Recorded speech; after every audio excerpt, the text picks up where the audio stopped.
noches, bienvenidos a las 8:45 hoy día miércoles. Gustavo Berganza y Juan Luis Fonte estamos listos para arrancar con la primera conversación de la noche. Le damos la bienvenida a dos magistrados del Tribunal Supremo Electoral, a la magistrada titular María Eugenia Mijangos y al magistrado suplente Aquiles Linares. A los dos, muchas gracias por acompañarnos. Seguramente ustedes sienten incluso más alivio de lo que sentimos el resto de los guatemaltecos de que haya concluido ya todo el evento electoral. Efectivamente. Sí, la realidad es que estamos contentos porque creemos que tanto la primera elección como la segunda elección se llevaron a cabo en un ambiente, pues que pudiéramos decir adecuado, y logramos sacar adelante la tarea. Ahora, magistrado Linares, durante este periodo en el que ustedes han estado fungiendo como magistrados, pues ha habido cosas sumamente explosivas y cosas sumamente no tan explosivas. Cuéntenos un poquito cómo ha sido esa trayectoria desde que ustedes tomaron posesión hasta ahora. ¿Cuál ha sido el momento más difícil de esta magistratura? Bueno, yo tendré que dar una visión desde el punto de vista de suplente, porque no he estado todo el tiempo. Pero también usted participó en una eso, decisión clave. A eso me quiero referir.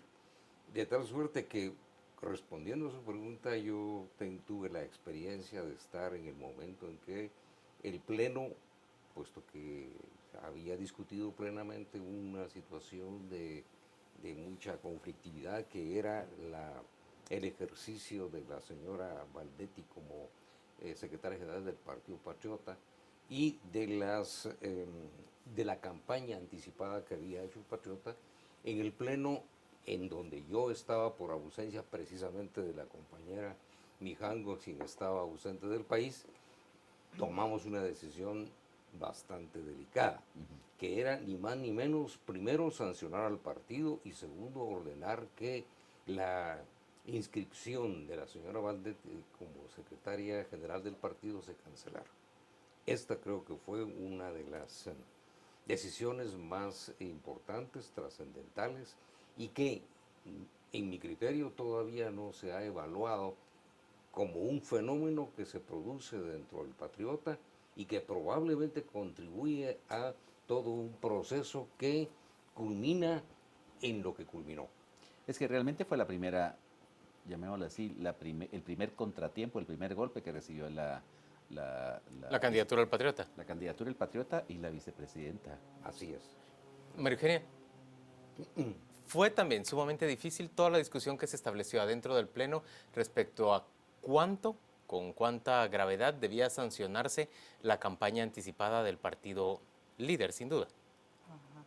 Bueno, sí, naturalmente no solo la del partido líder.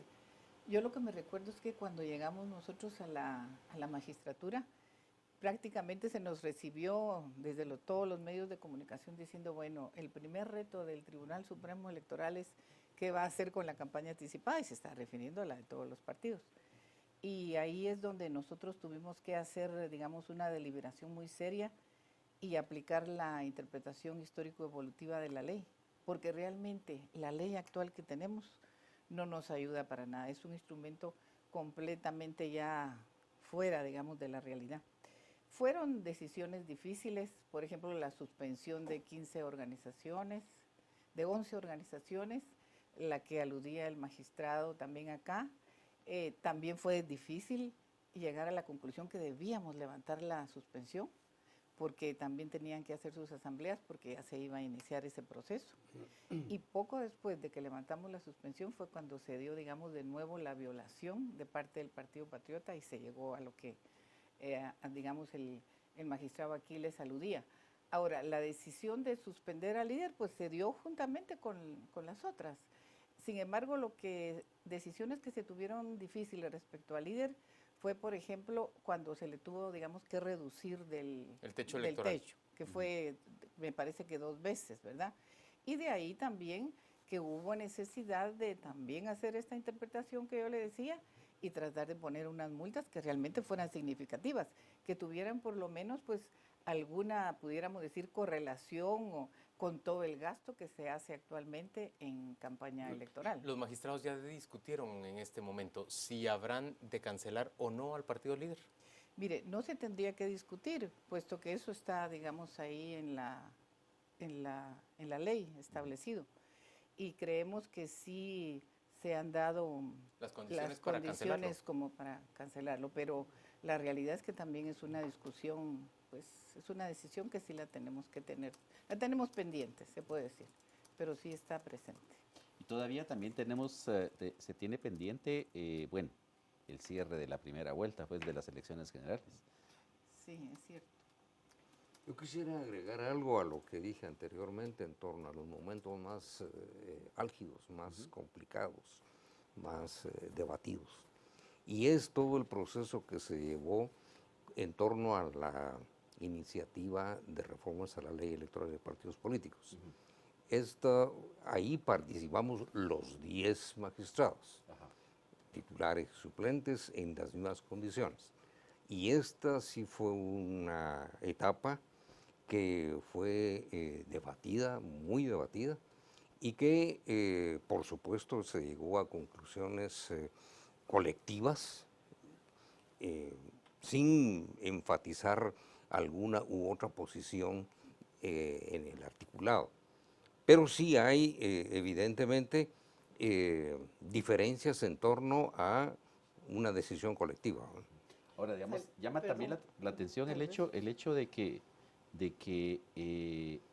anteriormente los magistrados tenían mucha más participación. Luego hubo un periodo durante la presidencia de la magistrada Eugenia Villagrán en el cual prácticamente se excluyó de la discusión a los magistrados suplentes.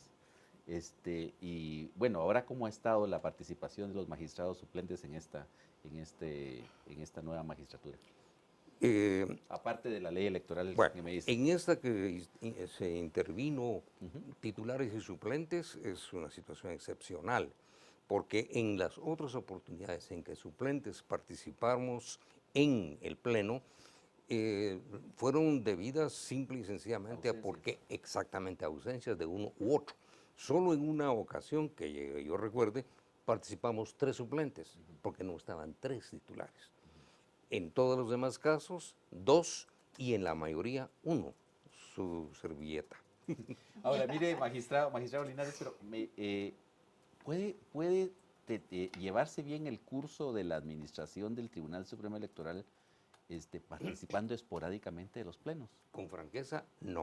Ujú. No, se está ausente de todo un cúmulo de información que muchas veces cuando se llega a formar parte del tribunal como titular, pues asombra, ¿va? Uno se siente totalmente desconcertado de una posición o de un planteamiento o de una iniciativa, puesto que no tiene información de lo que ha acontecido antes de llegar a ese momento. Magistrado Mijangos, hay 2 preguntas que me surgen rápidamente. La primera es, ¿cuán satisfechos están con las reformas a la ley electoral? Sí, mire, fíjese que aquí me gustaría mucho decir algunas cuestiones. En primer lugar, tal y como lo decía el magistrado Aquiles, trabajamos titulares y suplentes y no trabajamos solamente desde nuestra perspectiva, de lo que creíamos que debía, digamos, reformarse. También nos abrimos a propuestas de la sociedad civil. Por ejemplo, este espacio que se llama CONARREP, que tiene años de tener propuesta, el espacio de la USAC, así es, también trabajó con nosotros, organizaciones de mujeres y de pueblos indígenas. De tal forma que para mí realmente es cierto que no es quizás una reforma integral, pero sí es una reforma que fortalecería mucho al tribunal, puesto que, por ejemplo, está, digamos, ahí las herramientas para tener una mejor fiscalización de las finanzas partidarias, que es un tema que preocupa a muchos. También, digamos, para que el tribunal tenga un mejor poder de sancionar a los partidos políticos. También tuvimos el cuidado de, por ejemplo, enfocar el fenómeno político tal y como se da de la campaña, con toda la diversidad, pudiéramos decir, hasta de argucia, les podríamos llamar, o tretas, y entonces todo eso ya está contemplado dentro del articulado. Está también la paridad y la alternabilidad para mujeres y pueblos indígenas. Está una cuestión muy importante, como es el hecho que dentro de cierto parámetro el tribunal va a tener la libertad de fijar las fechas de las elecciones, que actualmente eso, como por ejemplo, este año, con todos los acontecimientos que se dieron, si nosotros hubiéramos tenido esa normativa, hubiéramos podido quizás Retrasar un poco la elección. exactamente, haber respondido en cierta forma, pero el marco legal, digamos, nos asfixiaba. También, por ejemplo, se incluyó el voto nulo, se incluyó el transfugismo, se incluyeron reformas a la ley de amparo y a la misma ley electoral. Hay, digamos, un artículo al final que es muy importante, que lo tiene la legislación panameña, por medio del cual después de cada evento electoral se tiene que entrar a revisar la ley en base a las lecciones aprendidas del evento. Eso es importantísimo. Hay un artículo al inicio también del texto, que en el texto de nosotros era 1 y quedó como 3. Este artículo se llama participación ciudadana, no está, digamos, totalmente desarrollado ahí, habría que hacer un reglamento, pero de lo que se trata es que el tribunal va a propiciar anualmente un ejercicio entre los ciudadanos de auditoría. Entonces yo creo que eso va a ser una forma diferente de vivir la ciudadanía para muchos, que para muchos realmente solamente es ir, digamos, a votar. Señores, Y yo solo sé que el quisiera tema- finalizar nada más con una cuestión así muy puntual. Sí, me El- permite una adición, pero Solo- muy, solo que muy termine la sintética. maestra. ¿Se me permitís? Digamos, solo quisiera decir lo siguiente. Se ha estado, digamos, discutiendo mucho y diciendo que esta reforma no debe pasar, que no es integral. Sin embargo, yo sí afirmo que hubo diputados y hubo bancadas que desde el inicio sí apoyaron la reforma y que este es el momento de hacerla, puesto que más adelante va a ser muy difícil. Las últimas reformas habían sido del año 2004, imagínense ustedes. Pues solamente una adición en torno a la enumeración que hizo la magistrada Mijangos.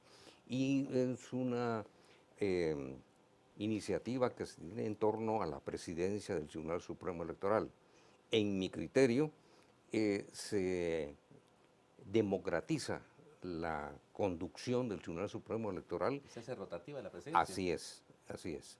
Y esto pues no se le ha puesto mucha atención. Señores, una pregunta que nos están haciendo los televidentes y una pregunta que nosotros queremos plantear. ¿Ya tomaron una decisión respecto a si van a otorgar sus curules, van a asignar sus curules a aquellos diputados que resultaron electos pero que tienen actos reñidos o están acusados de actos reñidos con la ley por un lado y por el otro son contratistas del Estado? Mire, lo que le puedo contestar a la audiencia y a ustedes, y considero muy legítimo que tengan esa inquietud, es que estamos en ese análisis. No puedo, digamos, adelantar, pero sí quiero decir que sí nos hemos abierto a esa posibilidad. Nos ha llevado varias sesiones la discusión, estamos también, digamos, recabando información y sí estamos cabalmente tomando en cuenta las dos circunstancias que dice usted. Aquiles Linares, ¿usted participaría en esa discusión o no tendría participación en esa discusión? No, porque se está Son incluyendo. solo los magistrados. Solo los titulares. Y los magistrados titulares no requieren de los magistrados suplentes, excepto para la reforma electoral. Pero en términos generales, no les llaman para este tipo de decisiones que resultan complejas de tomar y muy discutidas entre ustedes. Mire, yo lo que quisiera decir acá es que, mira, yo creo que el magistrado Linares no me va a dejar mentir. De mi parte, yo siempre he estado muy abierta a la posibilidad de que ellos participen. Incluso cuando yo organizo algún evento en lo particular, siempre les invito a participar. Pero sin embargo son decisiones colectivas. ¿Y qué argumentos hay respecto a si otorgarle o no la curul o no otorgársela a estos diputados no idóneos? Bueno, mire, ahí se tiene definitivamente que estudiar, digamos, partiendo del artículo 113 constitucional, ver las, digamos, resoluciones que ha emitido la Corte de Constitucionalidad en ese sentido, respecto a lo que es la idoneidad, la honradez y las tres condiciones que se ponen ahí. Y también, digamos, naturalmente recabar información, ¿verdad?, respecto a todo. A cada digamos, uno de sí. los Sí. Diputados electos. Sí. Ahora, en el Le caso- pido que ya no me pregunten más de ese tema, porque la realidad es que no puedo adelantar criterio y usted sabe que es bien delicado, ¿verdad? Lo único que podemos decir es que sí lo estamos discutiendo. Que sí lo están analizando. Ahora, en esta propuesta de ley electoral se propone también desarrollar en qué consiste la idoneidad, en qué consiste la honradez, No, no se desarrolla eso. porque realmente, digamos, lo que uno ve es que faltó desarrollar ese criterio en la justificación, por ejemplo, de... Hay varias faltas, Sí. si lo vemos desde ese punto de vista. Hay varias ausencias. Pero ahí coincido con la magistrada, se hizo lo que las condiciones particulares en condiciones de correlación de fuerzas se dieron en ese momento en el Tribunal Supremo Electoral. Magistrados, ¿entraron ustedes en tensión cuando, después de la primera vuelta electoral, el segundo y tercer lugar parecían estar demasiado cerca entre sí? Y esa noche no teníamos certeza de si pasaba la segunda vuelta Sandra Torres o Manuel Valdizón. Sí, yo creo que todo el pueblo de Guatemala entró en tensión. Me recuerdo muy bien cuando llegó de Acción Ciudadana, Manfredo Marroquín. Con el conteo rápido. Con el conteo rápido, él iba emocionado y pues así, como usted dice, alterado. Y nosotros pues también, igual que todo el pueblo de Guatemala, estábamos pendientes pues de lo ¿El conteo mismo. rápido no logró dirimir quién quedaba en segundo y tercer lugar o sí lo lograba establecer? Creo que sí, fíjese. Yo creo que, si mal no recuerdo, sí lo logró establecer. Digamos, se puede decir que la fortaleza de esta técnica del conteo rápido que aplica Mirador Electoral y Acción Ciudadana, pues dentro de Mirador, es que es una gran herramienta para, digamos, fortalecer también la transparencia y le da fortaleza a los resultados del ente electoral, puesto que al ver la población que una muestra que desarrollaron organizaciones que no tienen absolutamente nada que ver con el ente electoral, está coincidiendo con los resultados, digamos, del Tribunal Supremo, pues naturalmente fortalece. Ahora, magistrado Linares, volvamos a la nueva ley. Sí, ¿se amplía el papel de los magistrados suplentes en la nueva ley? No, No. no hay ninguna ampliación en ese sentido. ¿A ustedes les corresponderá como magistrados administrar las elecciones siguientes también? Sí. Sí. ¿Qué lecciones llevan aprendidas para ese siguiente proceso? Sí, fíjese que esto es un tema que casualmente hoy lo estuvimos discutiendo en el Pleno. Estamos muy conscientes de que es necesario ahora tomar las lecciones aprendidas. Por ejemplo, yo me propongo sistematizar los informes preliminares que dio OEA y los otros informes que dieron UNIORE y Protocolo de Tikal para también tomarlos en cuenta, y de ahí, es más, desde el día de hoy ya estuvimos, digamos, girando algunas peticiones a las diferentes direcciones en aquellos aspectos que nosotros consideramos que tenemos que fortalecer.